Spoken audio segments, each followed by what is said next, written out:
Where's Gilbert, for God's sakes? I'm sitting there waiting for him. He's sitting there molting. He probably went home and he went to sleep. Hello. I'm sitting here waiting for you, and I don't know why I don't see you. It's Papa Gilbert. Papa Gilbert. There he is. Cha-cha again. Would you do Dancing with the Stars if they asked you? I mean, yeah, it would be a goof, but it would probably bring you some notoriety and maybe more work. I didn't know he was a great dancer. Who would his star be? Someone else said that to me just recently. Would you do it, though? I'm asking you. I kind of doubt it. Yeah. But you'd have to be asked before you know? Yeah. I guess that would be.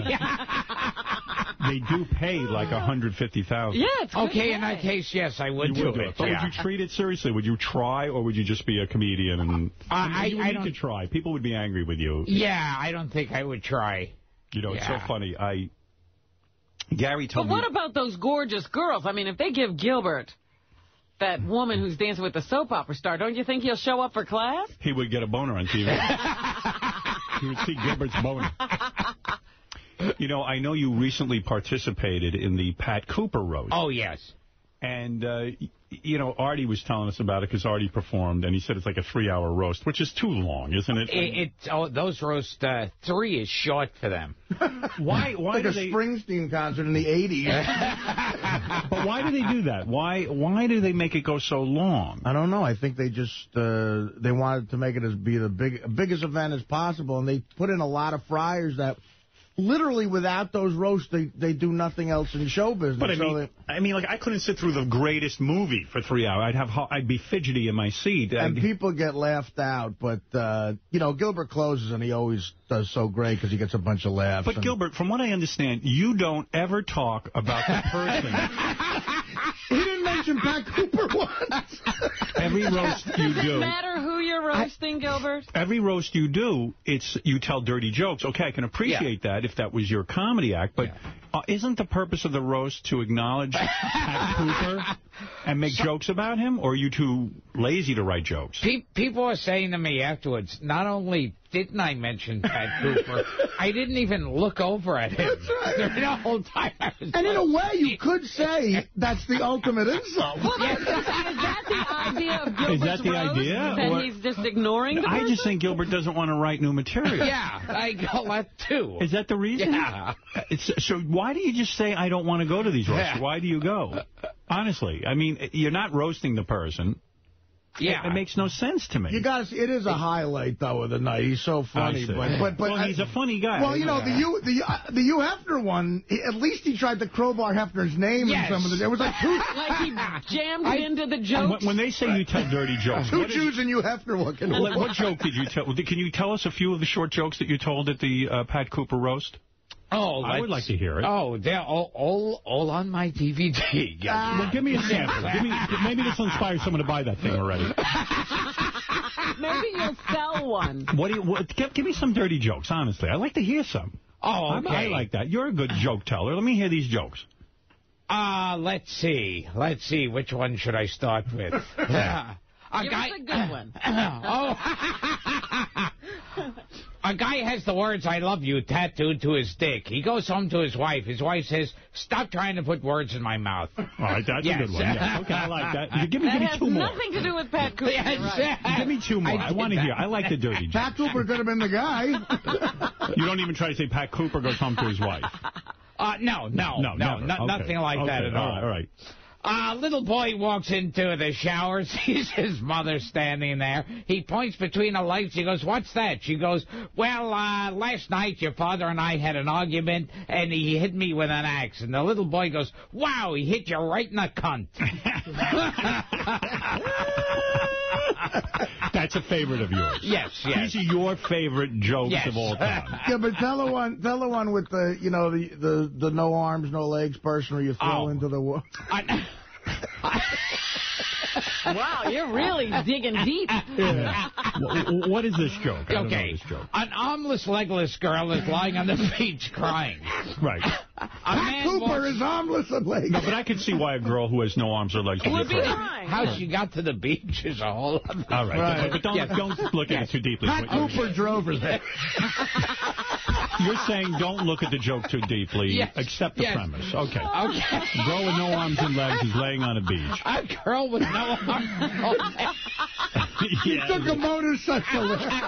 I don't care how she got there. That's not relevant. She rolled there. It took her a few months. Somebody threw her there. Go ahead. Okay, I want to hear the joke. Be serious about it. No, you didn't tell the joke like this that night. Yeah, come on. Be a professional. No, he should have did. No, I made it relevant to Pat Cooper. No, go ahead. An armless, legless girl is lying on the beach crying.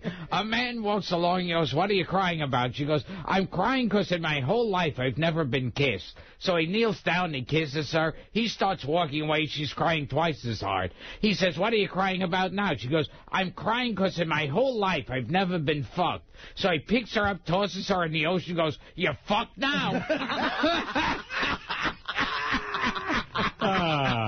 That's good. Now, was she a amputee or a birth defect? In other words, was this as a result of an accident, or was it a birth, like a thalidomide baby? Yeah. You know, you don't explain that. You're trying to be funny, but there really are jerk-offs who do that with jokes. Well, I know there are people them in the face. Well, I know, Jackie used to tell dirty jokes about talking monkeys, and people would go, "But a monkey walks into a bar." I mean, monkeys don't walk into bars. What is the bank teller joke? Everyone tells me that's a great one. You have a joke about a bank teller? Okay, man goes into a bank. And he has all his limbs? Right, he has all his limbs. He steps over an armless, legless girl. No, come on, go ahead. A man walks into a bank. And that man's name was Pat Cooper. But a man goes into a bank. Right. He goes up to this old woman teller behind the desk, and he goes, "So I'd like to open a fucking bank account." She goes, "What did you say?" He goes, "I want to open a fucking bank account." She goes, she goes, "You better watch your language or I'm getting a manager." He goes, "Get the manager. I want to open a fucking bank account." Right. So she goes over, gets the manager. Manager storms over. He goes, "What seems to be the trouble here?" He goes, "The trouble is I want to open a fucking bank account for $800,000. And the bank manager goes, "Oh, and is this cunt giving you a hard time?" That's good. Now, where is this bank? Well, it's in Jersey City, like right on the outline. You know, that makes sense. I got an idea for you. I think I can get you on Jackie's Joke. Would you like to be on that show? It's on tonight. You could probably get on there. Yes. Now, are all those jokes... I like these jokes. I do like them. Yes. That's your DVD. It's all different jokes. On GilbertGottfried.com. What is personally your favorite dirty joke of all time? I don't know. I don't really have a favorite. You don't have a favorite. They're all your children. You love them equally. I mean, according to the aristocrats, every comedian has like a secret society. That they say please. That. Yeah. I know. What is the one that gets you your biggest laugh at the roast? What is the big joke? I don't know. There's a few. Oh, I see. Yeah. You can't help me out with that. No. You know, well, I'm trying to get you to tell one last joke today. I'm working very hard here. And he's not helping. No. I'll be like one of those filmmakers who goes, "Well, it's like saying you like one child." Right, they're all your children. Yes. Tell me one more dirty joke then, please, and then I will let you off. Okay. One more. What do you remember? Let's see. Oh, a guy goes into a doctor's office. He says, "Doctor, I don't know if my wife has TB or VD." The doctor says, "Chase her on the bed. If she coughs, fuck her." So these jokes, you're able to retain all of these jokes? Yes. People tell them to you, and you're able to memorize them? That's very good. Do you write them down somewhere? Do you have them in... No. But they're in your head, and you just... Yeah. Have you ever written a dirty joke of your own? Where, in other words, it's not one that somebody tells you, but where you actually create the dirty joke. No, I always get... I don't know how people actually form those kind of jokes. It's hard, Yeah, horse goes into... A horse is fucking a monkey. Right. You don't understand how they come up with that, but yet some people have that rare ability. Yeah, some of those jokes, it's hard because then they go... And the monkey says, "Well, you can't get a hard-on, you got to shower in chocolate syrup." And you go, "Well, why? Why does that..." So you killed at the Pat Cooper roast. Yes. I heard you were very funny. I heard Artie was funny, and and I only heard a story from the guys that one girl did not do well. And it's so funny because Gilbert is so evil. This woman... This is the woman from Last Comic Standing. I don't know where she was from. That's the thing. Nobody knows. Someone said she was a finalist on Last Comic Standing. Let me ask you guys as professional comedians. She was there she did an hour of nothing. Let me ask you guys as professional comedians. Yeah. Do you look at someone who is on Last Comic Standing as almost like how a real musician looks at someone from American Idol? Like, do you sit there and go, this person is not a real comedian? They haven't paid their dues. They haven't played the comedy clubs. Do you get resentful of someone from Last Comic Standing?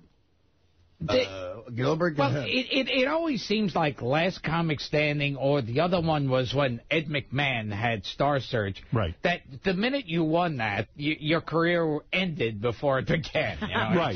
It was because there was an article recently in Entertainment Weekly. Carrie Underwood, who was from American Idol, is having a very big career. She sold 8 million records. She's breaking records. Breaking records. But they addressed this. They said other artists, people who, came up the hard way. Yeah.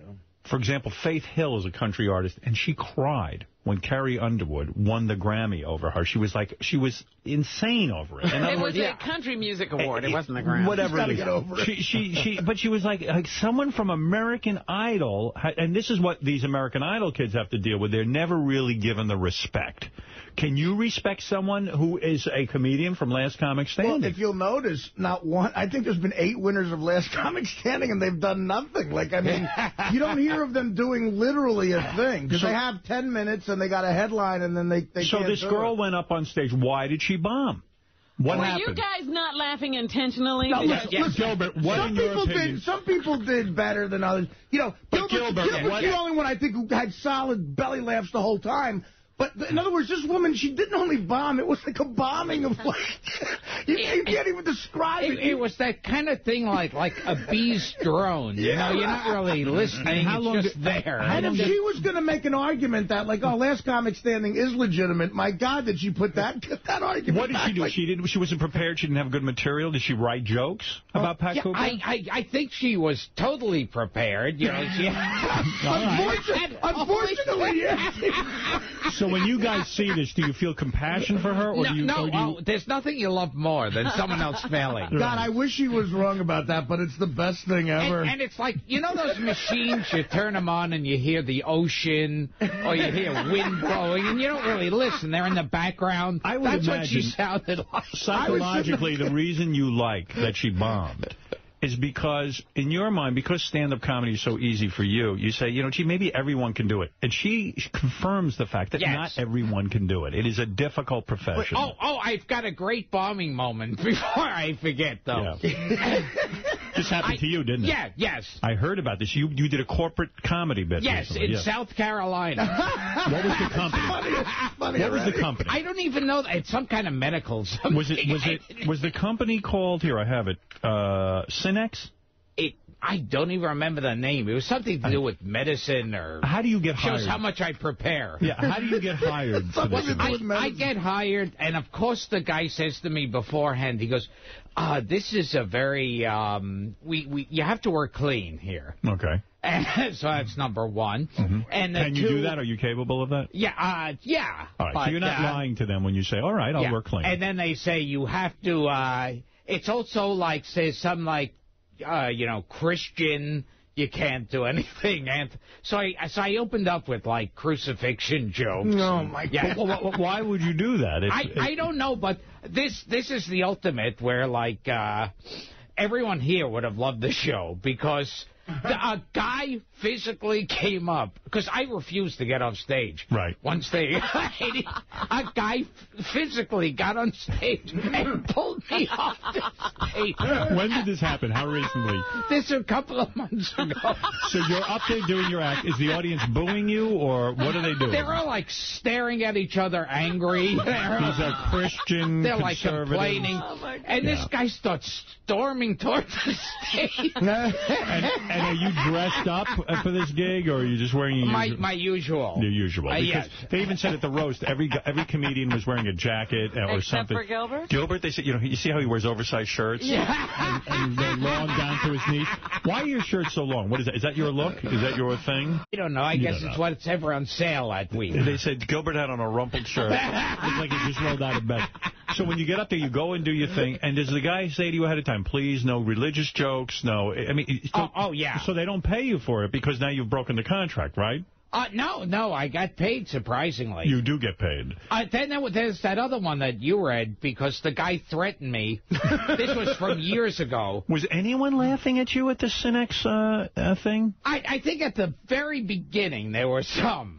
And how do they eject you from the stage? In other words, you say he physically grabbed you. Did he grab you by the arm, or did he tackle you? What did he do? How does he... By the arm. And what do you do? Do you say, excuse me, what are you doing up here, sir?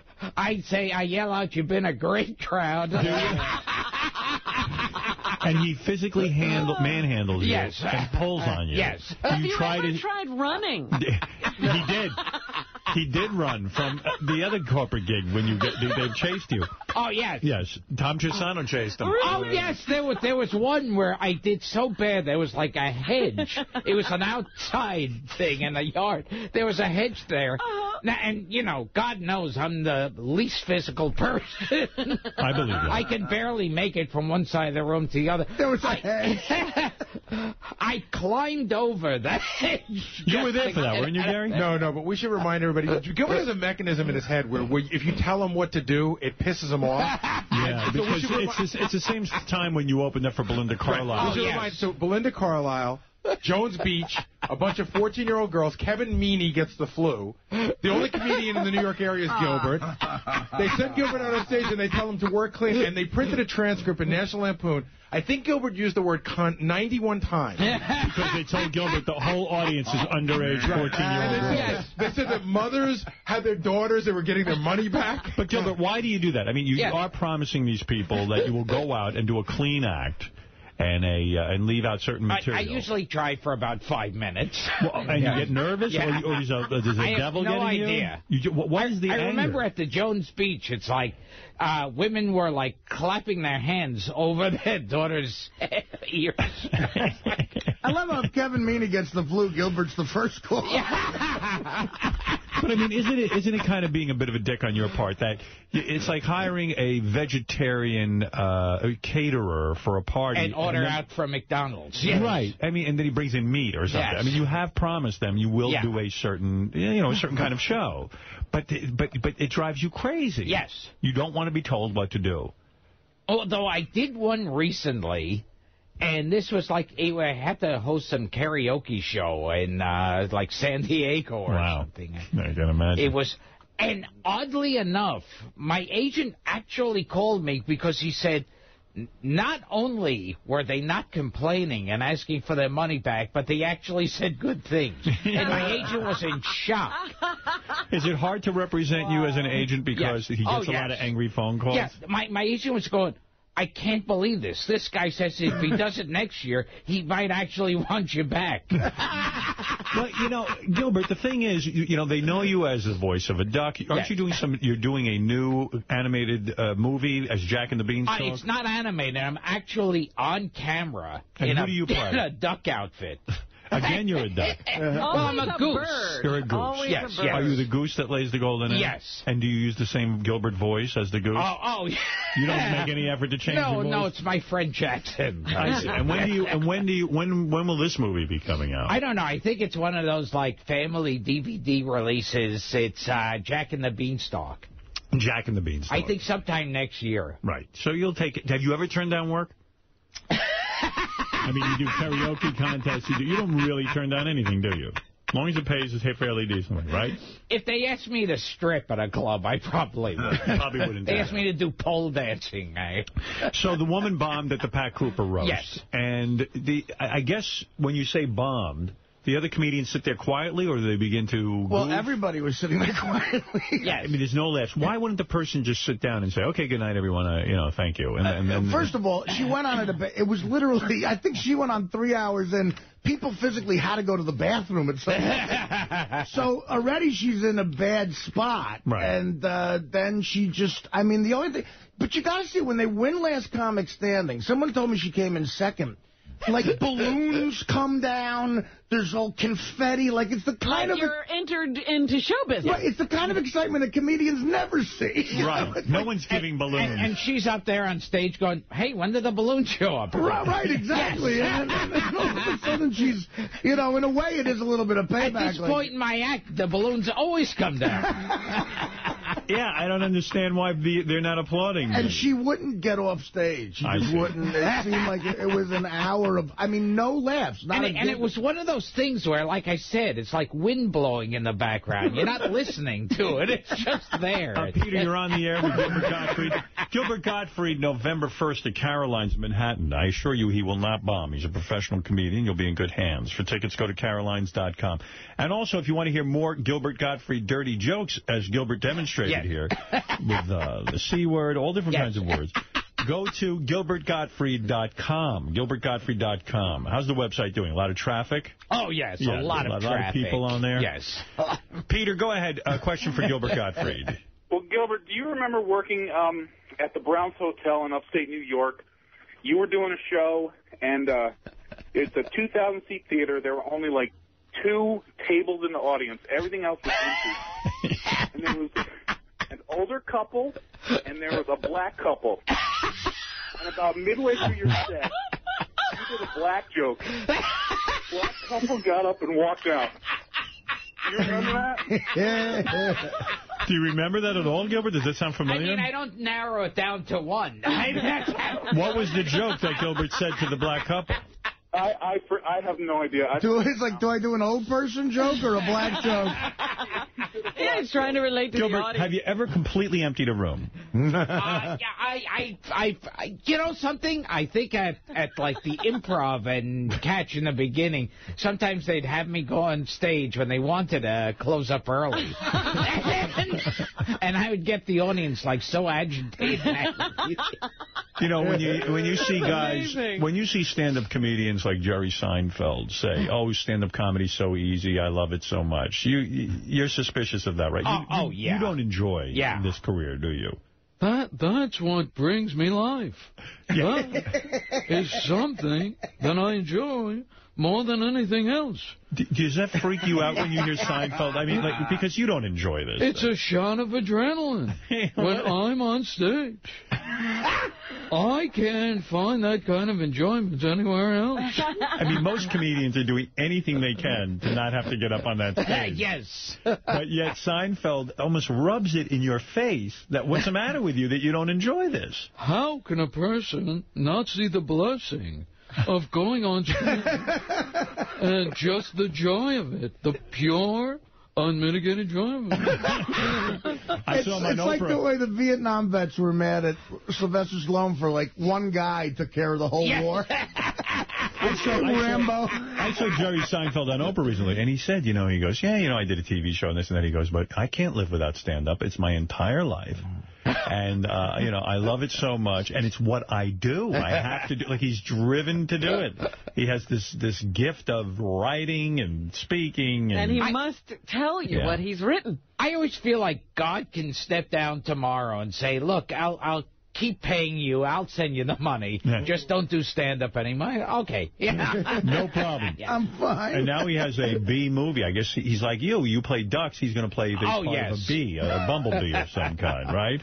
Because it's something for the whole family. He's a family guy. But it's also gotten the kind of... Oh, my God. Did you see him on Oprah? Yes. Oh, God, was that...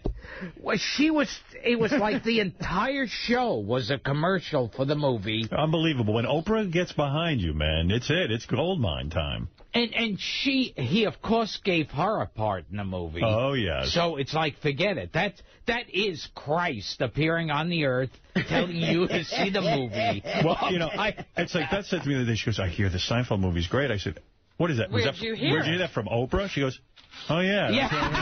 I heard on Oprah. Oh, Oprah is like Charles Manson or something with her fans. It's like evil. Yeah, like yeah. a cult leader. She could tell people to go out and kill, and they would do it.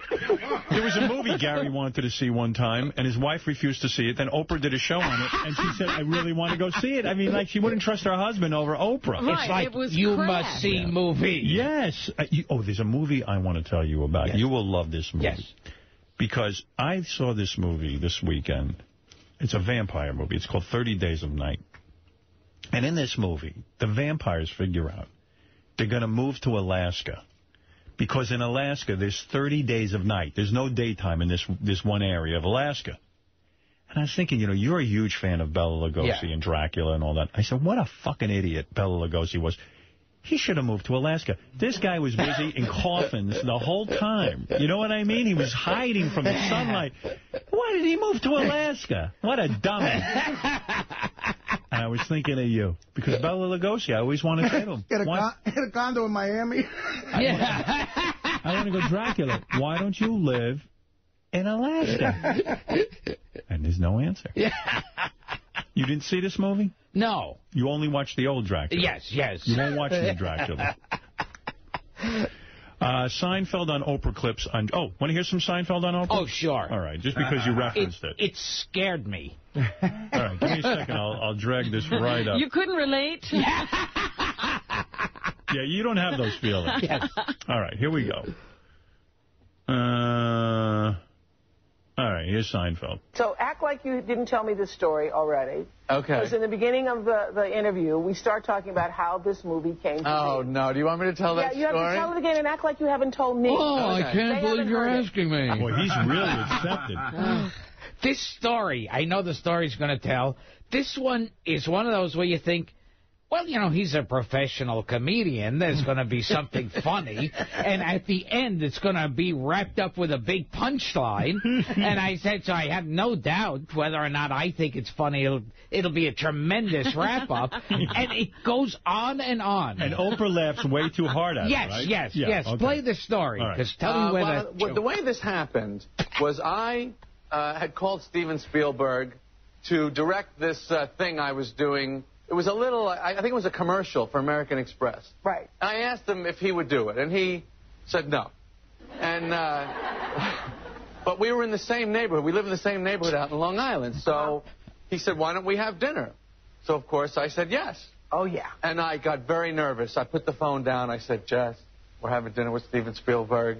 So that whole day of the dinner, he wanted to have dinner at 6 o'clock. 6 o'clock, 6 o'clock, whatever time. It's an insane time to have dinner. If you want to have dinner at 6 o'clock, we'll have dinner at 6 o'clock. Right. So that whole day, I get up in the morning, and we have a chair. I got showered, I got dressed, I sat in the chair, and I just sat there, and I go, well, 8 hours to the dinner.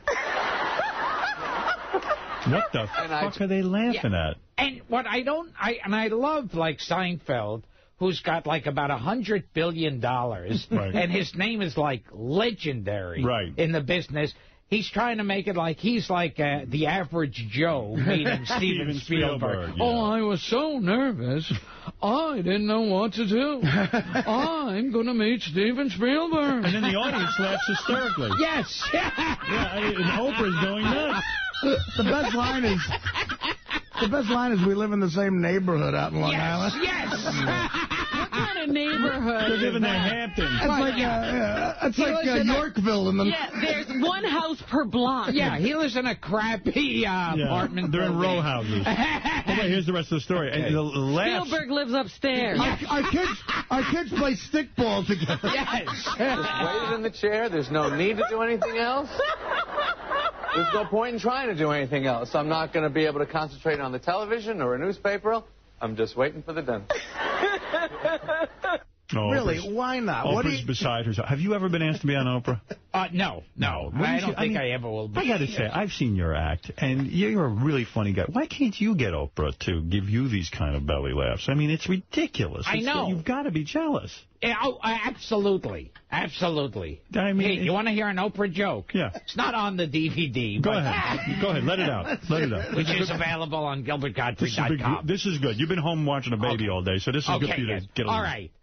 Oprah Winfrey goes to a doctor's office for a checkup. So the doctor says, okay, Miss Winfrey, take off all of your clothes and get on your hands and knees on the ground. So she takes off all of her clothes. She's on her hands and knees on the ground. He goes, okay, I want you to crawl over to that wall. So she crawls over to that wall. He goes, you know what? And now turn and crawl to the other wall. And she turns and crawls to the other wall. And then he says, now crawl to the middle of the room. And she crawls to the middle of the room. And she goes, what's wrong? He goes, nothing. I just ordered a black leather couch, and I can't decide where to put it.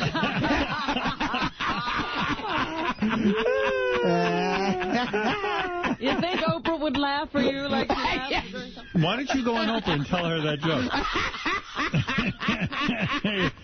Let me ask you this about that joke. Why does Oprah go along with the doctor crawling on her knees? I mean, that's unusual. Like, why doesn't she ask him why he was? You'd think at like the first point, you go, well, don't I lie down on the table or something? It doesn't make sense to me. Why would Oprah need a doctor? Does she have a live-in doctor? All right, Mike, go ahead in Lake Hopatcong, New Jersey. Is that how you say it? Like a pack-on. A pack-on? Okay, go ahead. Yes, Mike. Hey, how's it going, Eric? Okay. Hey, listen, this guy, he's just not ever funny. I mean, I talk to people all the time when he's on. He's just not funny at Gilbert? You personally absolutely think he's... You're not enjoying Gilbert's appearance today? Dude, you gotta be kidding me. It's no wonder that he bombs is because he sucks. Gilbert, do you agree with this man that you suck? I mean, Artie, come on, Artie, you're a comedian. You didn't like his Oprah joke? You didn't like his Oprah joke? No, he sucks.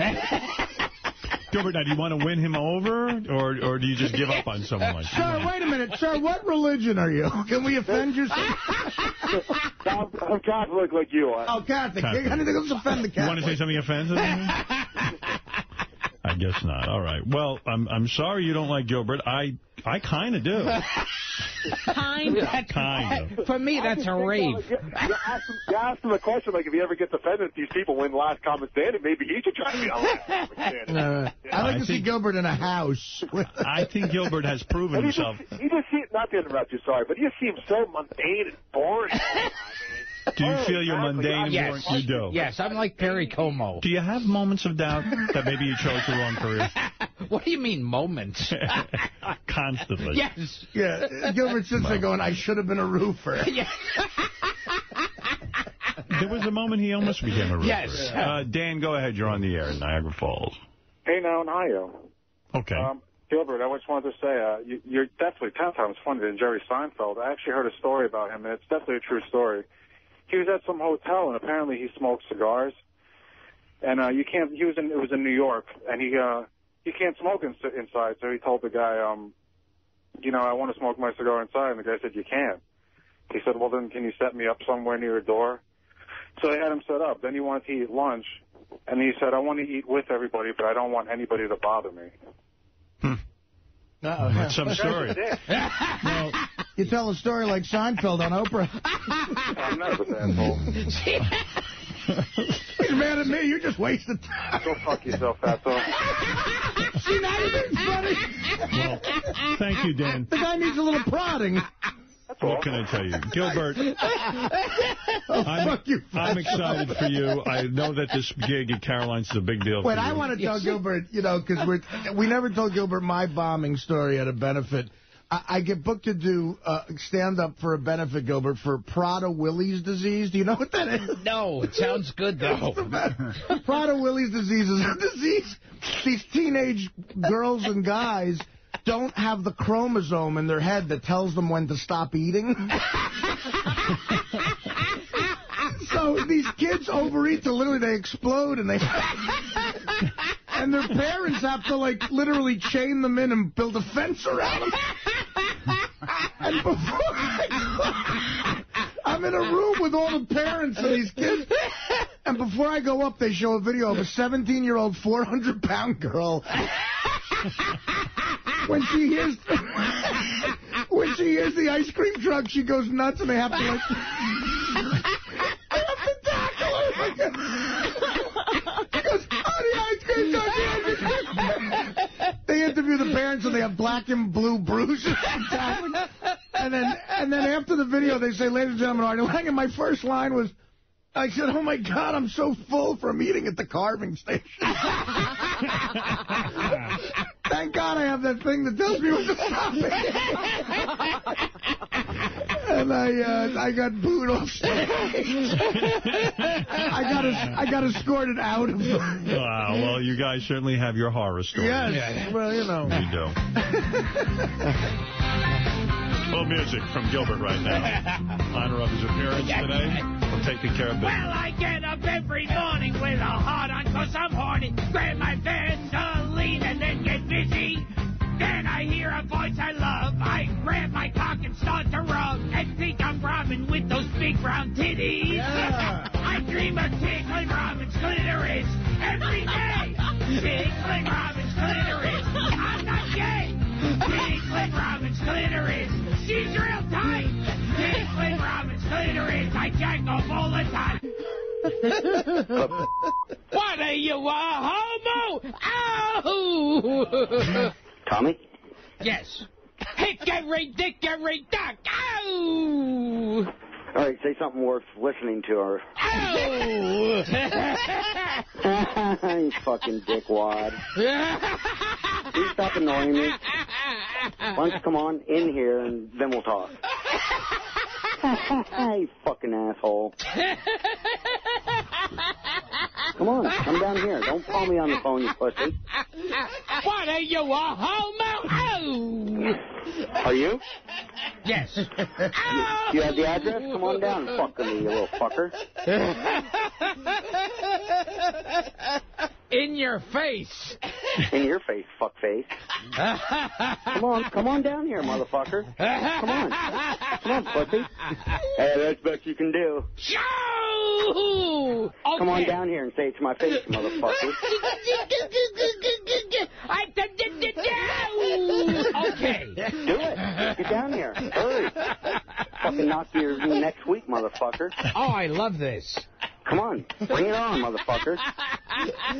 Bring it on. Oh, I don't like what Joe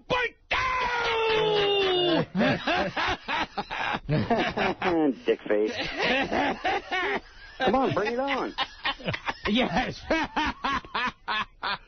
Fucking, my don't have balls muscles to feel come down so here. much You're better just going to call me on the phone and be a dick. Why don't you come down here and try it, dickhead? Oh, that's right. Asshole. Oh, excellent. See, I really think you should have been the guy to play the Joker in the Batman movies because... True. You see that kind of laughter, that maniacal, obnoxious laughter? I mean, that's what the Joker should be in Batman. I mean, just completely off his rocker. The Joker almost made too much sense in Batman, you know? Completely off his rocker. I mean, yeah, it doesn't matter. It's just so perfect. Hello. Hey, Bendy, you want a Bendy on it? Ow! What the fuck is this? Hello? Hey, Bendy, want to swim around my stingray? Ow! Boy, that's some bullshit, man. Some bullshit. Hello? Well, hello there. Who the fuck is this? Paul Winchell. Boy, these motherfuckers tripping like a motherfucker. Hello? Hi, it's Georgie. How's your health been doing, Mama? Hey, did you get that parrot I sent you? Somebody bullshitting on the motherfucking phone. Hello? Hello? Yes. Who you want to speak to? Bendy! Who you want to speak to? Yes. Yes, motherfucker, yes. Who you want to speak to?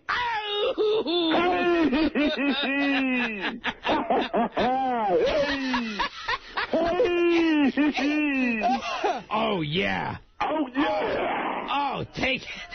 Oh, yeah. Oh, yeah. Oh, yeah. Oh, yes. Yeah. I fucked Desi on this. Yeah. Now you're just being silly. Yeah, I trust you. Oh, sure. Oh, yeah, sure, I trust you. I fucked your mom last night. Holy mackerel!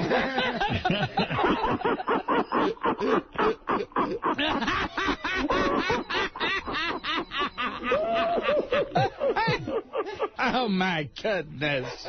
You're an animal. I want to fuck your big, droopy, yellow tits. I'm going to fuck your tits. No, I can't even get a hard on. You can't get on hard. No. When you got a pussy, you don't get on hard.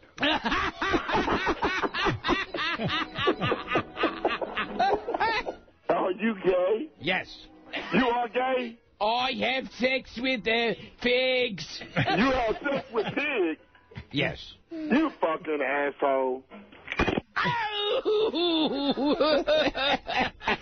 Some great work there. Yes. All right, I'll tell you, take a break. Robin's going to do the news. Do you want to stay for the news, or you got somewhere to go? You got a babysit? Or? I'm so busy. We haven't been asked about the baby today. Oh, please. I saw a picture of Gilbert in some paper. Paparazzi, I guess, Doug. It was you. Did you see this picture? It was you and your wife. Oh, yes. Walking the baby. And you got a big smile on your face. You don't look that unhappy for once. I was laughing because this guy was trying to get me to answer some question. It's like, yeah. Just off camera, a black man had tripped and fallen. Are you hounded by the paparazzi? A black guy had just gotten sickle cell anemia, so I had a big smile on my face. Gary said, you know, Gilbert's wife is so pretty. He goes, he saw her the other night. She was at the roast. And he goes, like, you see Gilbert, he's a big mess, and the wife is just gorgeous. She did. I saw her, too. She looked good. She lost the baby weight. Yeah. You know, she looks well, good. She wants to look good for her man. Well, maybe there's another man in her life. I saw Gilbert before the roast at the press thing, and I said, so I'm sure you got a new hour of stuff on what it's like to have a kid, like new material. Oh, yes. Baby. Oh, I love when comics start doing that stuff. I know, it drives you crazy. Yeah. Yeah, did you have a boy or a girl? What did you have? A girl. A girl. Yes. Yeah, you should be hanging out with Shiloh Pitt. Oh, yes. Are you starting to now look into, I know she's young. How old is your daughter now? 4 months. Okay. But don't you have to, because it's New York City, start looking into, like, private schools now so that you can get ready for that's insane, that stuff. Yeah, I can't. I just ignore it altogether. Are you enjoying the experience yet? I don't feel like she needs to know how to read. Right. Yeah. But are you enjoying being a dad at all? Are you doing dad-like things? I mean, are you wheeling the kid around? Are you changing diapers? Are Yeah. you helping out? Yeah. I've helped, and then I leave the room. Yeah. You're very selfish, right? Have you fed the baby? Well, it'll give her something to write a book about. Do you ever sing to her?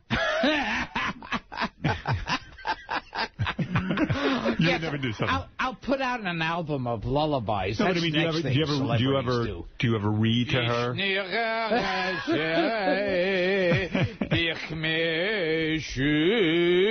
Do you ever sing to her? Or do you yes, I daven. No, but you don't read to her. Will you raise her to be religious?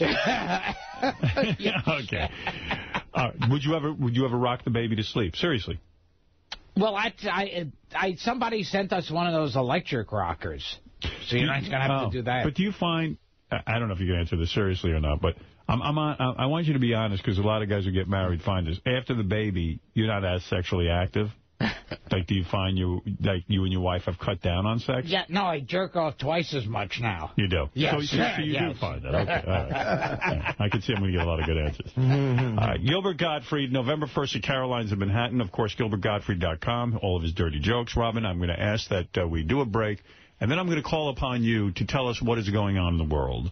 Very good. And Gilbert, please sit tight. Oh, okay. All right. We will be back, as they say, in a flash. I'm very busy, but I'll try to sit through. If you can. Yes. I understand if you have to leave. There are a lot of pressing engagements. Yes. I know you'd want to run home and help your wife with the baby. Thank you.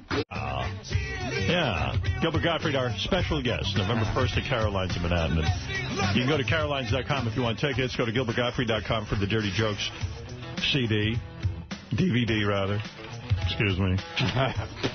You know, it's funny. Gary found this on the Internet. There's a website you can go to. It's called eScore. It actually tells, they take celebrities and they poll audiences to find out. It's almost like a Q rating, if you've ever heard of that. Find out how popular you are, how likable you are, and all that. So we put Gilbert's name in. So they mention different attributes like, attractive, beautiful, charming.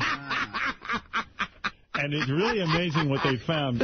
Here it is, Gilbert Gottfried. There's your. They even have a picture of you up there.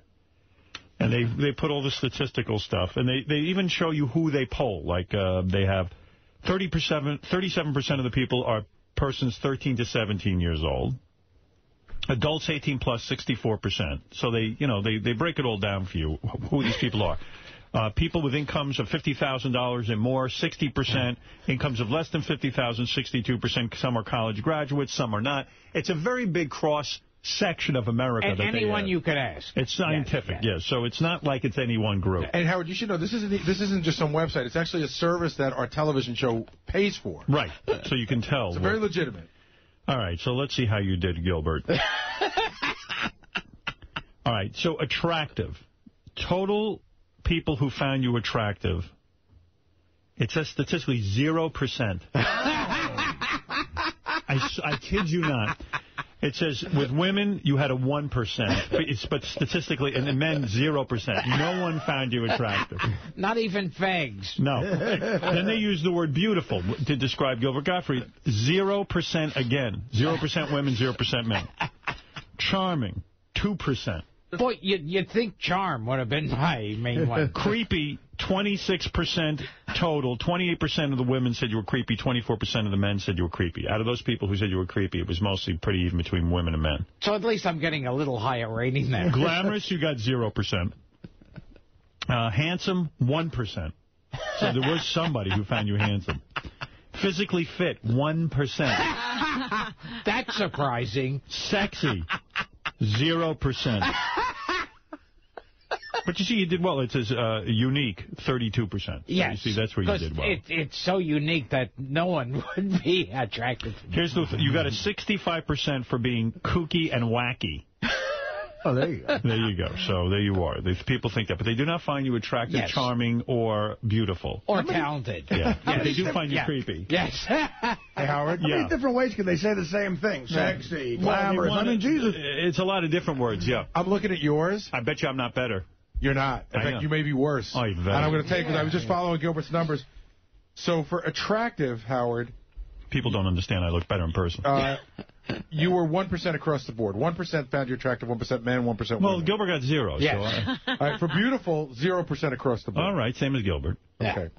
Charming, 1% across the board. 1% women, 1% men. But for creepy, you doubled Gilbert's numbers. Oh, yeah. You're 46%. Wow. He was 23%. 49% of women find you creepy, Howard. But what about the 49% that don't? Glamorous? That's where you got to concentrate. 0% across the board. Right. Handsome, 1%. But see, this is where I think that people don't know you. I think they interview people because physically fit, right? I mean, you could say you're creepy, but you're definitely physically fit, right? 1% of people found you physically fit. Well, the perception is that I'm not physically fit. Right. Well, what the fuck do they know? 1% of people found you sexy. And then here's another. That's good. 1%? 1%. You know, how many people? Somebody out there. That's right. How many people live in America? But again, this is people who don't know you. What percentage of people would you say found you trustworthy? 0. 2%. 2%. All right. 1% women. I am honest. Yeah, no, you're honest. Mm-hmm. I'm trying to think. Where did I score the highest? The highest appears to be Jewy. No. Creepy. No, I've got you beat. 99% found me Jewy. Yes. Creepy was your biggest number. Your second biggest number was kooky wacky. Your 42% of people found you kooky. I guess we're in the same boat. For pure kikishness, I got a 95. 95%? Yes, here it is, pure kikishness. And your other big numbers, Howard, were 23% of people found you insincere. Right. But 20% of people found you influential. Type in Bin Laden. He did better with honesty.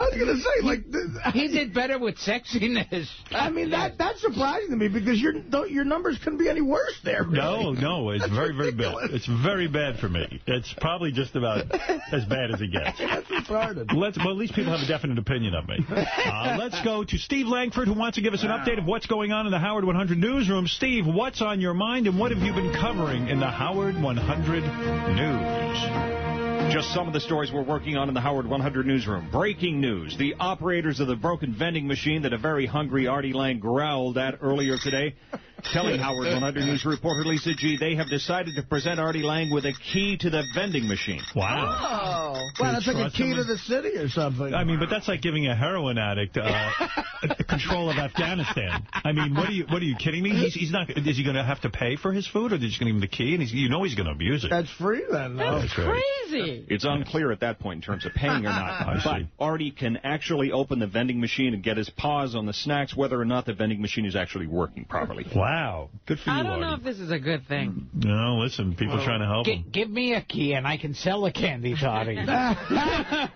See, that's a Jew. That's cockiness, for sure. All right, Steve, anything else? I'm defending my title. Also today, Howard 100 News honored to get mentioned in a new book about revolutionary changes sweeping the news media today. Renowned media reporter Howard Kurtz, in his latest book called Reality Show, Inside the Last Great Television News War, writing that among the myriad choices people enjoy today, Howard 100 News on Howard Stern's new Sirius radio channel. Really? We take that as an endorsement and say thank you to Howard Kurtz. Congratulations to the news department. Yes. I know Mr. Kurtz is a very respected journalist and certainly an analyzer of journalism. And for you people to place very high up in his book, it's a supreme honor. Congratulations to the Howard 100 News. Sweet. And what else? Also today, Double A's DUI drama. Double A pleading guilty, avoiding jail time, but reportedly slapped with a $500 fine. What is wrong with him? 50 hours of community service and likely revocation of his driver's license for 3 to 6 months. Do you drive at all, Gilbert? Did you ever get a license? No. Do you think that's unusual? Seriously? Yes, it's retarded. I mean, yes. did you want the freedom to drive and go places? Or why do you think you never learned? One arm hanging out over the side of the door. Why do you think you never learned? I mean, it's in a way, it keeps you very infantile. You can't drive around. Does your wife do all the driving in the family? Yes. Oh, my God. Yeah. Why don't you take some driving lessons? I should. Yeah, you won't do it. Yeah. That'll be a whole separate show we could do. Yes. I'd watch that. Me taking a driving lessons. Are you uncoordinated? Is that the problem? Why did you never learn, honestly? Do you feel silly having your wife drive you everywhere? No. Sometimes I walk. I would guess what happened is you were a high school dropout. And perhaps you never got driver's ed. Is that what happened? Yeah. I'm stupid on all counts. All right. Did you ever try to learn? Did you ever take a class? Did you ever? Not really. I've had people try to teach me stuff, and other people have jumped out of the car while I was trying. Sad. What else? Anything else, Steve? Also, Comedy Central's cartoon series Drawn Together, giving a literal shout-out to The Stern Show and the very roots of this show's most celebrated slogan, in a spoof showing cartoon characters in a live breaking news situation. Baba Louie jumping up and down in front of the news camera yelling, Baba Booey, Baba Booey, Baba Booey. Nice. Great. Wonderful, yes. Also, Jackie's Joke Hunt, tonight, 7 Eastern, Howard 101, and at midnight, smooth-talking spaceman Riley Martin. If you see Stern News, we want to know about it. Call the Howard 100 News tip line, 877-33-SIRIUS, choose Channel 100, or email us at howard100news@sirius-radio.com. That's right, smooth-talking newsman to smooth-talking wrap-up show host. Thank you, Steve. Let's go to John Hine, 11 o'clock. Today, he'll have the wrap-up show. What are you going to be discussing over there, Johnny? Well, Howard, you had to remind Beth that you're no mind reader, and Robin and Artie reminded you that watching Tell Me You Love Me and taking a bath means that she wants sex. Right. We'll discuss how everybody reacted to your predicament, if there's anything you could have done differently, plus if anybody here feels comfortable with their ladies having friends who are the opposite sex. Right. Plus, Michael Douglas wasn't wild about Gary Garver interviewing him, his dad, or anyone else at his charity event. We'll discuss the different reactions Gary Garver always gets, how Michael Douglas tried to get his dad out of harm's way, and if there's a line that Gary won't cross in some of the more memorable interviews that he's done. Thank you. Plus, Gary Dell'Abate spoke to Ellen DeGeneres' publicist to let us know that Ellen really does care about dogs, but Howard wants to talk directly to Ellen herself about the real problem that she has. Must be something wrong with her. You've been following this controversy? Oh, yeah. I mean, she might have done this a bunch of times with these dogs. Why, she doesn't know she doesn't like dogs? She can't figure it out. Yeah, it's like, she didn't realize that she couldn't keep the dog there. No, she's done this multiple times. I mean, there's obviously an emotional problem there. And then also, how much research did this company do before giving her the dog? Well, they just said she's Ellen. Yeah, she's Ellen. Sure, they think this. Well, if I was a nice home, she's a wealthy woman, she probably, at the very least, she could get some help with the dog, but she can't handle it, and she doesn't know it, right? I mean, what is there to discuss? Go ahead, John. Well, we're going to debate if Ellen would actually come on the show to talk about this. She would never come on, but she should. She should come on. I would straighten her out. Oh, she knows she can't stand up to the scrutiny. I would just ask her a few questions and get the straight answers from her. It's like you said before. She won't go anywhere where they're going to question her or argue with her about it. That's right. It's like they're going to bow down to her. Exactly. Thank you, Gilbert. Yeah, she's a lesbian Oprah, unless Oprah is too. Who knows? Yes. Plus, the guy who got struck by lightning twice, including once in his ass, the broken vending machine, is Eric the Midget getting played, how Gilbert always customizes his jokes, and everything else that happened on today's show we'll cover on the wrap-up show. Very good. Thank you, John Hein. We look forward to that. It's always a great show, always a lot of controversy on the wrap-up show every day with John Hein at 11 o'clock. Jennifer, you're on the air in New York City. Go ahead, Jennifer. Hey, Howard. I just wanted to let you know that I was at that Cynics conference where Gilbert was thrown off the stage. What was it like? So there you were. I guess you work for the company Cynics? Well, I do business with them. Right. I buy from them, so they invite me down every year. Were you surprised when you saw Gilbert Gottfried was booked as the corporate entertainment? Absolutely. As a long-time Howard Stern listener, I think he's hysterical on your show. But stand-up, I didn't think he would be so good. Really? Is that right? So Gilbert came out, and and Cynics, I guess, is a very conservative company. I don't know if it's so conservative. I mean, maybe there's a few in there that are conservative. Mm-hmm. You're down in Greenville, South Carolina. Right. So you got people from all over the United States. But I have to say, Gilbert looked like he was on something. He looked like he was stoned. His eyes were a little glassy. I mean, I was only 3 tables back. What was it like when you saw Gilbert getting dragged off the stage by a man? And I really felt bad for him. That was the wrong thing to do. Were you embarrassed for him? Embarrassed? Yeah, I was embarrassed. How do you think his family felt? Listen, he had all kinds of jokes about gays, about Jews, about Christ. Listen, I meet 2 out of the 3 requirements, and I was not offended at all. Right. And I think that he was just not funny, and they just ran right up there and said, Gilbert, you're done. Get off the stage. I mean, I've seen Gilbert. Gilbert looked at him dumbfounded. I've seen Gilbert on stage. He kills. I don't understand. Maybe it was the environment. How could he have not been funny? Impossible. He really wasn't that funny. Well, you realize stand-up is his career, right? I know that, but I think he may have been good, in his younger days. Oh. On your show. He's the best guest you have on your show. I've been listening since '84. So he's terrific. Hysterical, but stand-up, he'd have that's how he makes his living. His routine. All right, thank you, Jennifer. She's confounded that this is how you make your living. Howard, listen, I saw you at a party once. You were very funny, but radio is just not your thing. No. All right, let's go to Robin Quivers, who has all the news. Robin, come on.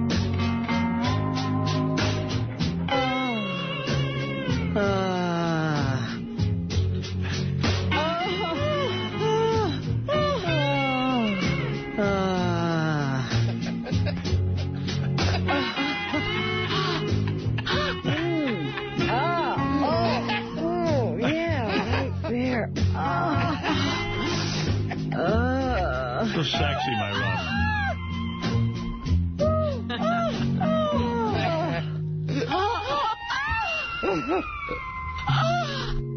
Robin's a bit of a comedian groupie. Comedian groupie. Yeah. So I hear. I heard that. Yeah, you know Jim Florentine? Oh, yeah. Yeah, a comic. You probably work with him. She's dating him, believe it or not. So she actually went all the way. Not yet. No? No, I don't think so. But no, he did. I'm still a virgin. He made out with her. See, Gilbert, all these years, you should have just made your move. Yeah. Oh, Robin would have never gone out with Gilbert. I wouldn't stand for it. You wouldn't allow it. I would not. You'd be out of your mind. What is in the news? Huge tight vagina.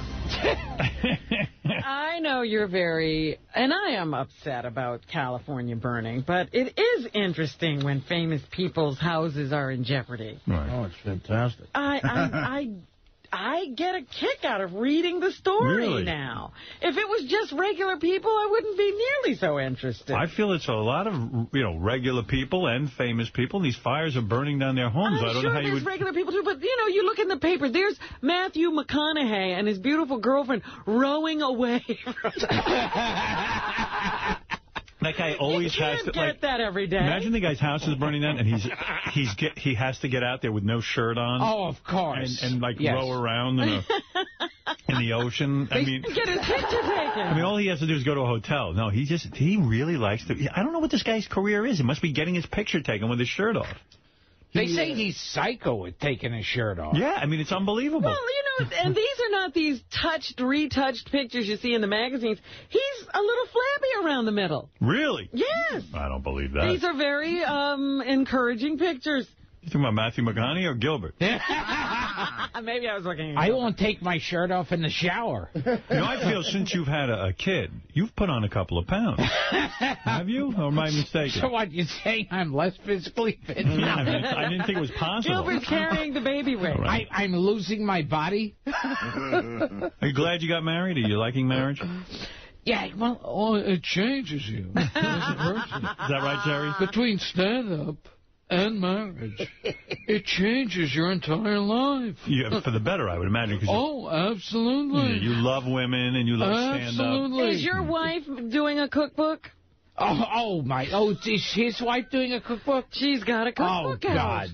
That Oprah promoted, and now it's that's right. Wait, yes, they plugged that on the show. That's right. And she just happened to be in the audience, and Oprah just happens to say that she used all the recipes in the cookbook. Absolutely. Everyone is using my words. Anything else, Robin? Well, I just wanted to tell you what's going on in California. They've had over 250,000 people have to leave their homes in San Diego County. I did a whole act about it. Because that's how much I love stand-up. You could even make fires funny, huh? Yes. I smell a movie. Attribute at least one death to these fires and 4 injured firefighters so far. Governor Arnold Schwarzenegger has declared a state of emergency because of everything that's going on out there. But, you get things like firefighters are seen spraying the home of Jeffrey Katzenberg. They got to save all these very wealthy people's homes. And, they were dumping water on Courtney Cox's house. It's been... But her house wasn't even on fire. No, they just decided they were trying to clean it. Trying to drown David Arquette. A Malibu house next door to Sting and actor Larry Hagman has already been lost. So, right between them is a house that's gone. Actress Suzanne Summers, who already lost a house to fires. I agree with that. Larry Hagman on his 8th liver. He died from a fire. Susan Summers already lost a house to fire. She had to flee her temporary home. Wow. Every house, she's like a incubus. She attracts fire. Yeah. So, also, Mel Gibson, Kelsey Grammer, and Victoria Principal were all forced to abandon rubbing her homes. thighs together too hard. Making a fire. None of which have been damaged by last night, but, it's still dangerous out there. It's really touch and go. So, there you go. The California wildfires wreaking havoc, and they say they need a change in the weather in order to calm everything down. Gilbert, you want some free bread? What else, Robin? You mentioned the article or the picture of Imus in the paper today, and he definitely did something to his face. That face looks a lot smoother. Yeah, I think he had a facelift. I think that's his new look for his new job. I'm back here on the radio with a new face and a whole new attitude. I like black people now, too. I have a secret. What's your secret, Imus? Nigger stem cells. Oh, my goodness. You know why? Because those people don't look old, even when they're old. They say black don't crack. Well, the other thing that caught my eye in this article, his wife was having some kind of a charitable auction, and he refused to speak. He just held up his little paddle or something whenever he wanted to bid. Right. Yeah, he's such a man. Of course, he had to make a donation to her charity because it's his wife. You notice he only gave $1,000. Right, but he did spend $2,500 for tickets to Hannah, Montana. So good for him. I did an episode of Hannah, Montana recently. Yes. Boy, Gilbert, your career's on fire. I had the worst thought about him. I thought, like, okay, he obviously did something to his face to look younger. Uh-huh. And then I was thinking at that cancer ranch where he has those 9-year-old kids, maybe he sewed on the face of a 9-year-old cancer. 9-year-old kid. Hey, Tommy, come over here. Is that possible that he took a 9-year-old's face? Sit still. Sit still, I told you, motherfucker. Oprah thought she was doing a good thing by opening this $40 million school, and is causing nothing but problems. Now she's had to rush over to South Africa a couple of times because apparently at least one of the teachers may be brutalizing the students and sexually molesting them. Also, wow. I'm glad she got involved with that. Also, I heard her doctor needs a couch. Well, the whole thing is Oprah said to the parents, trust me with your children. And now they're being... I've said that a few times, too. Oprah's never even there. It's not a question of trusting her. Right. Well, she was, you'd think she was overseeing the staff. In all fairness, Oprah said, search me right for trying to help a bunch of niggers. Oh, come on. That's out of line. I'm just quoting Oprah. That's out of line. I know you're trying to be funny, but I don't agree with that. I don't. This is going to be like one of the benefits now. Yeah, we're going to have to usher you out of here. Drag him out of here. By the way, this just in, Gilbert's creepy level has jumped 16 points. He's now ahead of you as a creep. Okay. Fred cracked open the N-word door with his Imus impression, and Gilbert trolling through. Imus, he used it as Imus in character because he's a racist, but you just used it. Yes. And I applaud it. Imus, you enjoyed Gilbert's show? I applaud it. I think we can break the nigger 500 quota by the end of the show. Oh, my God. Get to it, Gilbert. So Imus, you approve of the N-word? Yeah. No. You're not going to change. Jesse Jackson has said, Reverend Al Sharpton has said. The word has been buried. Yeah. Well, it's time to resurrect it. They had the nigger funeral. The funeral for the word nigger. There's nothing I like better than a nigger's funeral. Come on. What are you doing? I know you're trying to be funny, right? Yes. You're not. So try a little harder. Honest to God, seriously. Calm down, all right? I'm asking you. I'm begging you. I'm writing a song about that. I'm bringing nigger back. Imus, you shouldn't be on the air, and neither should Gilbert. From now on, you should say there's nothing you like better than a black person's funeral. Oh, there's nothing I like better than... Don't let him snow you, Gilbert. It got me a job back on WABC.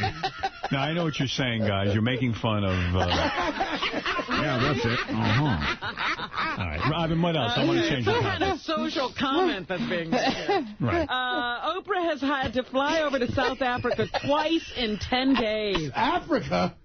No, please. You know what? Hey, Gilbert, guess what's over in Africa? Hey, Imus, enough. No. I'm just going to say niggers. Gilbert, okay. enough. All right, thank you. I understand what you're doing, but to her no one else beloved does. $40 million dream school for underprivileged girls, it has been rocked by shocking accusations of physical and possibly sexual abuse of students. Sexual abuse of students at Oprah's school. Now, I mean, that's shameful. That is shameful. Well, hold that mackin'. All the teachers said, we have to stare at Oprah all day. We need something else to get our hands on. Why? She had to cancel going to a benefit or some award ceremony for Julia Roberts. Eyes being sexually deluged. Because she had to get over there and see what was going on.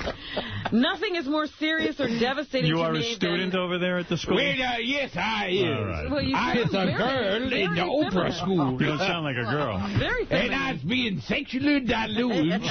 Well, I thought Oprah said she was going to protect you. She's supposed to protect me by rolling over the guy who was sexually deluging me. Is that because Oprah's the size of a couch? Yeah, she's the entire planet, that Oprah. Actually, it was a woman. She blocked out the sun. Wouldn't it be great if they renamed Earth Oprah? That would be amazing. That would be the biggest compliment. And the moon would be Harpo. Oprah says nothing is more serious or devastating to her than allegations of misconduct by an adult against any girl at the Oprah Academy. said nothing's more serious than Gilbert Gottfried's stand-up career.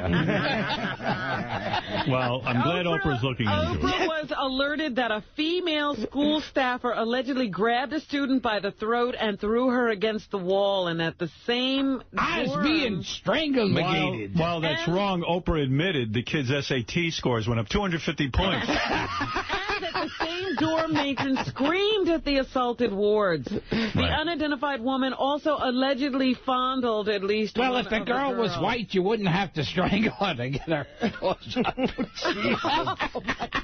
Look for Gilbert. Oh, my God. What are you saying? Look for Gilbert as the goose that laid the golden egg.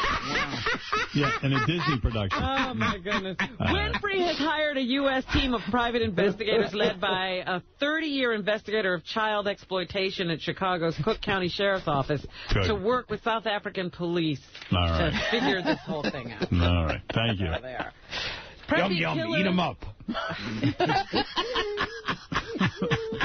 What else you got? Preppy killer. Any white story? Yes, this is a white story. Good. Let's get on killer Robert Chambers in the news again. They say he was dealing drugs out of his apartment. What a dope. What a dodo. Do you know they said he had enough coke in this apartment to, like, levitate a football field? Right? Didn't they say that to cops? They say that, you know, like, to have 68 grams of coke is an A1 felony. Holy and shit. undercover cops made 2 of those buys at his apartment. I'll tell you, that guy, what a dark motherfucker. Yeah, he really is. He, if you remember, was the preppy killer who strangled Jennifer Levin to death. In the park during rough sex, supposedly. Gilbert, you've never had rough sex. No, I never had sex. It's always rough for the girl. Wasn't there a priest who was defending him at the time? I don't remember the story. But that sounds familiar. Yeah. He came from a strict Catholic school background, too, right? This could ruin his reputation altogether. It's true. This might overshadow his preppy killerness. Yes. They say it could land him in prison for the rest of his life. We had a heroin bust a couple of years ago. He might not even be able to get work. And remember, while he was serving time, he kept getting busted in prison for having drugs. Right. So I heard on the news he might have taken his last breath of free air. Yeah. So, there you go. They should send him to Oprah school. Yeah. Get those kids straight.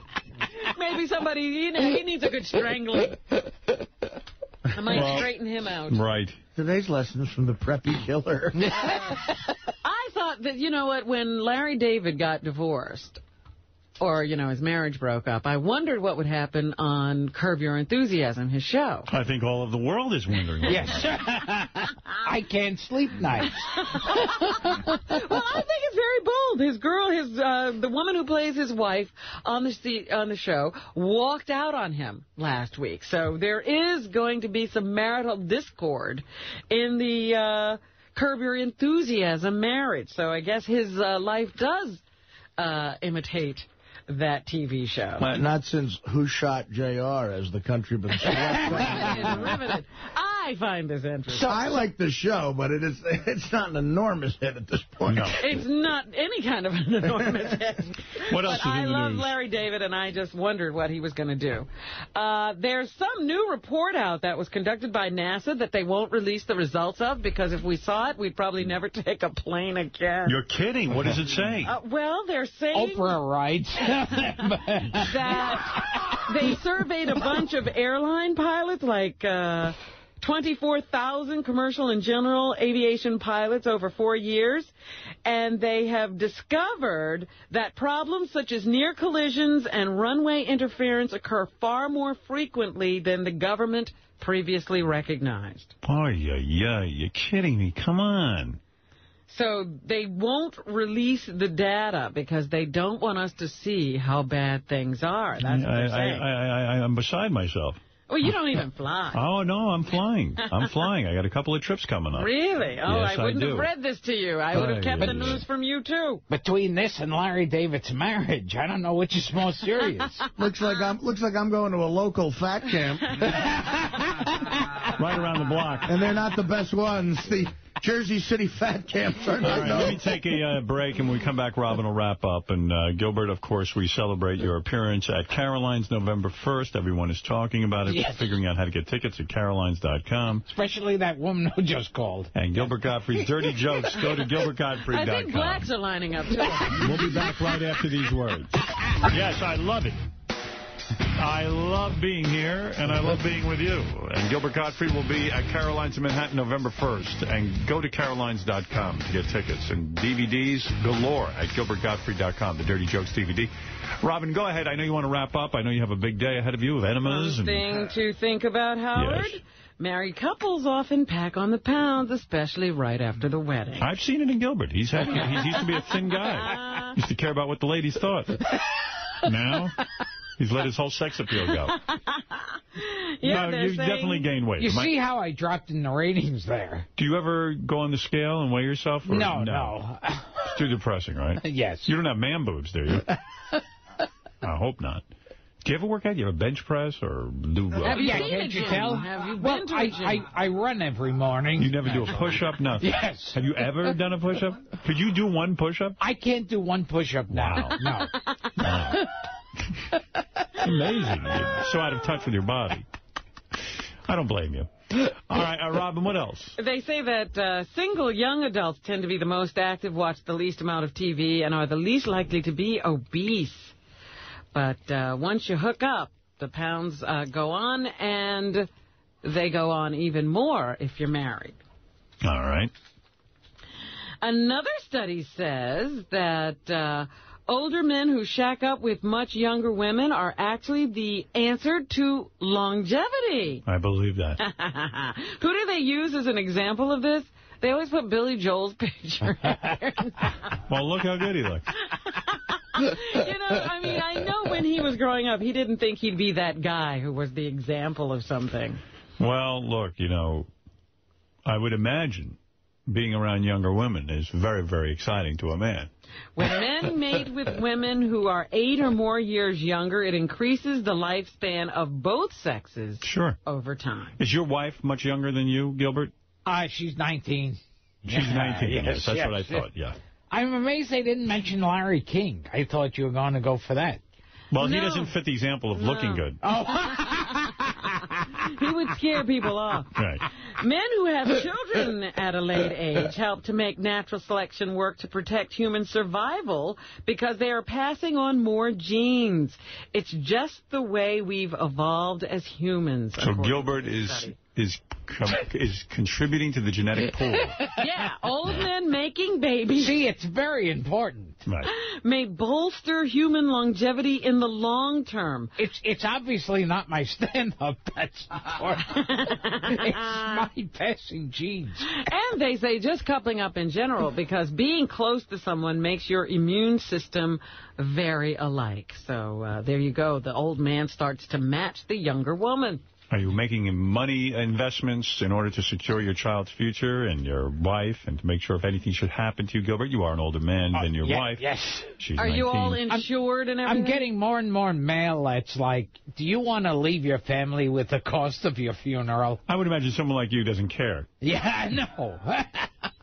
So eventually, Robin, what you're saying, the human race will turn into very old men and very young women. Well, no, I'm not saying that at all. I'm just saying people will live longer. I see. And men who choose to couple up with a younger woman may be the best of all at right.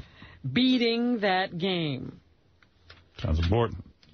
So there you go, on the right track. Did you hear about the stripper who wanted to fashion herself after a movie? She loved that movie, The Last Seduction, in which Linda Fiorentino, or whatever her name is, plays a woman who, seduces a man into killing her husband so she can get all of his insurance money. Yes. Well, Michelle Linehan has been charged with conspiring with a man she hoped to marry to kill Kent LePink, who was shot 3 times in 1996. On an isolated trail 90 minutes outside of Anchorage. Linehan had no visible reaction as the verdict was read. She was just found guilty. She's a stripper-turned-soccer mom accused of the harrowing plot of killing her fiancé for money. She was convicted yesterday for first-degree murder. Thank you. All right, Mike, you're on the air.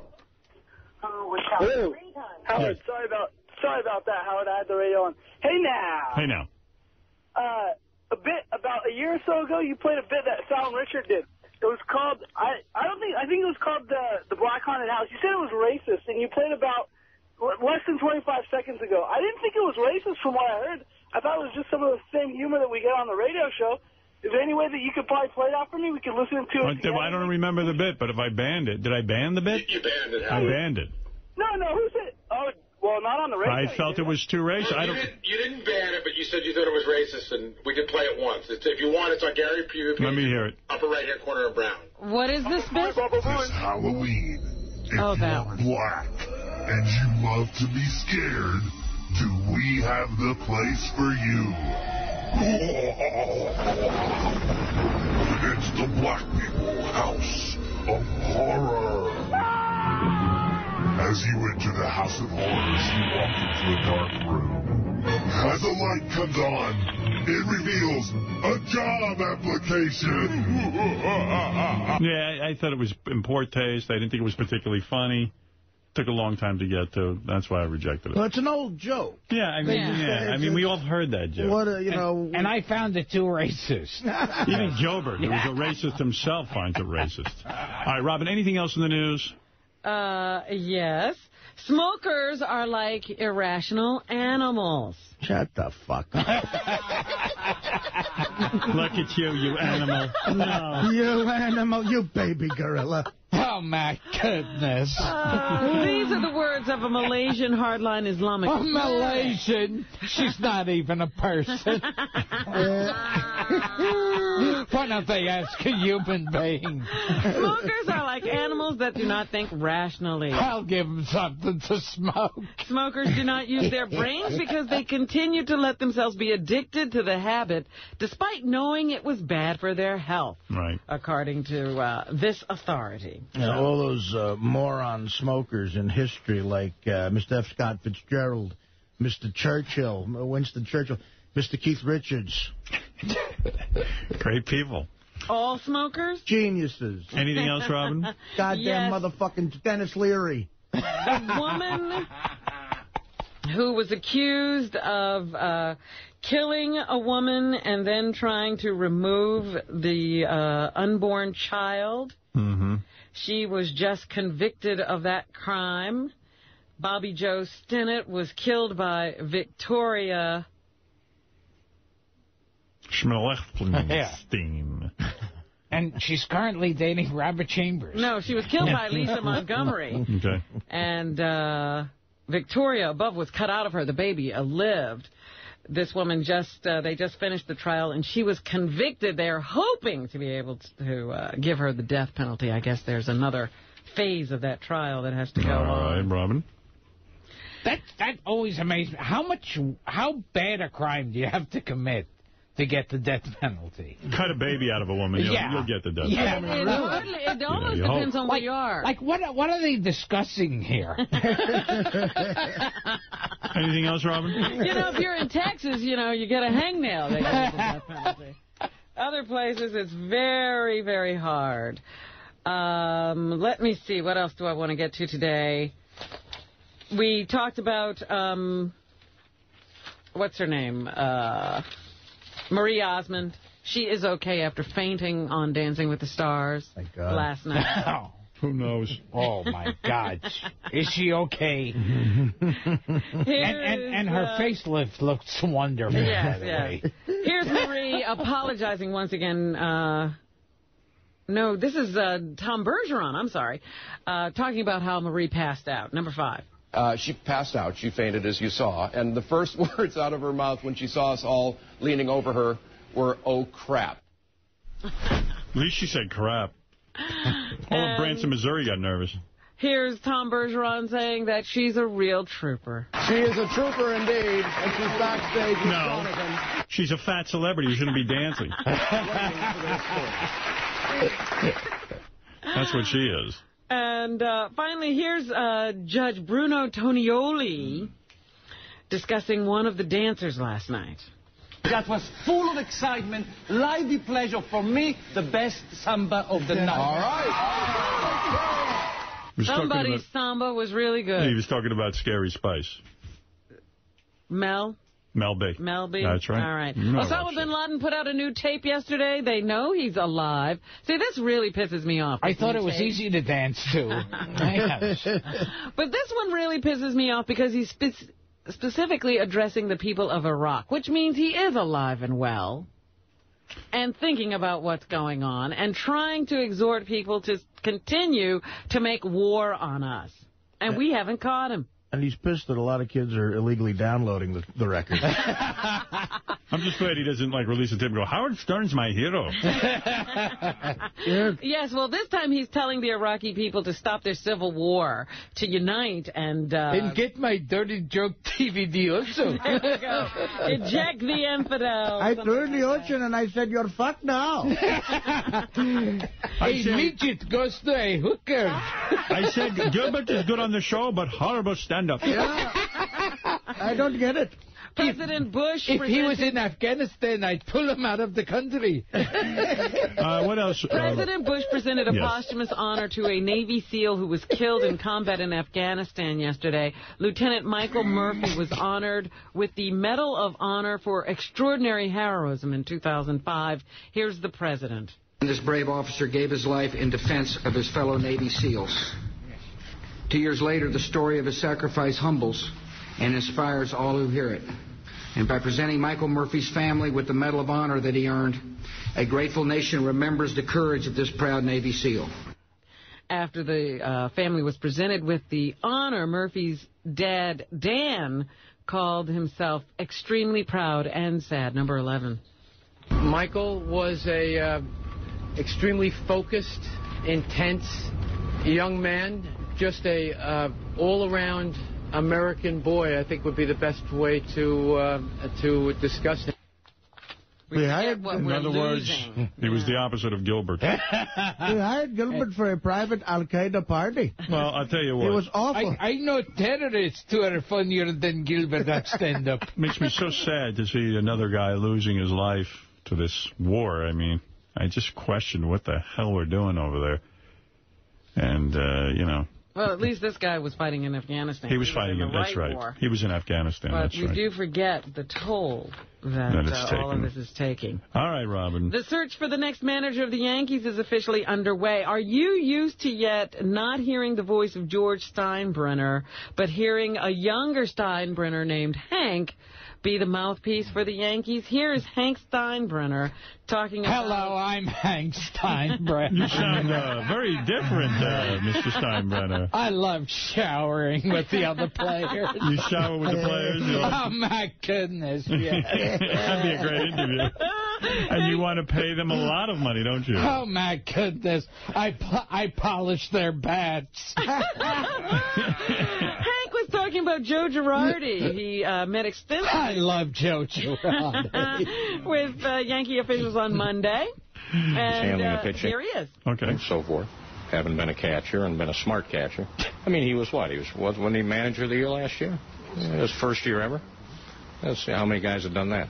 I'm a catcher myself. I guess in reality he sounds very different than the impression. Oh, yes.